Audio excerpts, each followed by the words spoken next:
The last complete auto accident statistics for North Carolina were compiled in 2020, and the results were disturbing.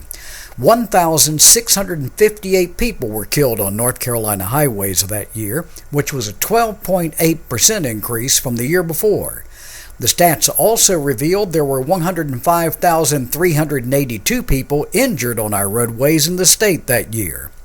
Wallace is no exception, and people are concerned with the speeding and distracted drivers in the area.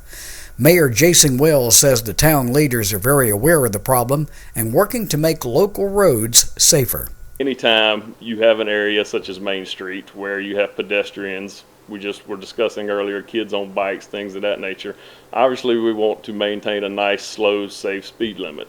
You're obviously going to have folks that come through and are going to break those rules, but I think our police department, we're fortunate enough to have probably the best police department we've had in a long time under the leadership of James Crayton. The chief has done a good job of listening to council, listening to the citizens in town, and if you'll notice, we recently had a new speed limit detector on Main Street. We actually have it sitting out on 41 right now by Walmart, so if you're coming into town, you'll see the blue lights flash, and it's amazing how much people will slow down when they see those things. But it's something that is at the forefront of conversation, I assure you, and we're taking steps to try to bring awareness to folks to slow down when they come through the busier parts of town.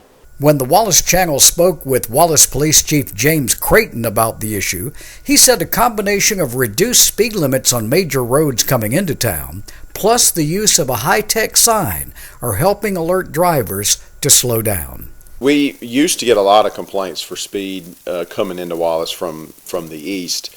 When DOT changed the speed limit coming into town, they changed it all the way out 41, past 40. On out that way. When they dropped it from 55 to 45, that really helped slow things down coming into town.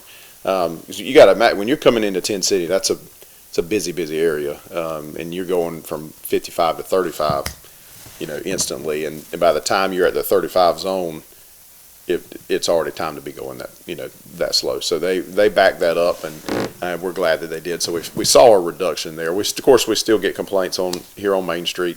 For the traffic coming in from the west, so we started with that sign on Main Street, drawing people's attention, and we've stretched the DOT also stretched the 25-mile-an-hour zone from where it used to start right at Townsend Autos. Now it goes on back to where the 4-lane comes down to 2-lane. So that's helped drop that speed limit too. But those signs are they're really incredible at the amount of data that they collect. In fact, the town manager and I were just talking about it before we came over here. We're getting about 5,500 cars a day coming in to Wallace on Main Street. And then coming in from the east in front of Walmart, we're getting over 6,000. But now that data is not during the school year. So when school's in, we're going to have a lot more.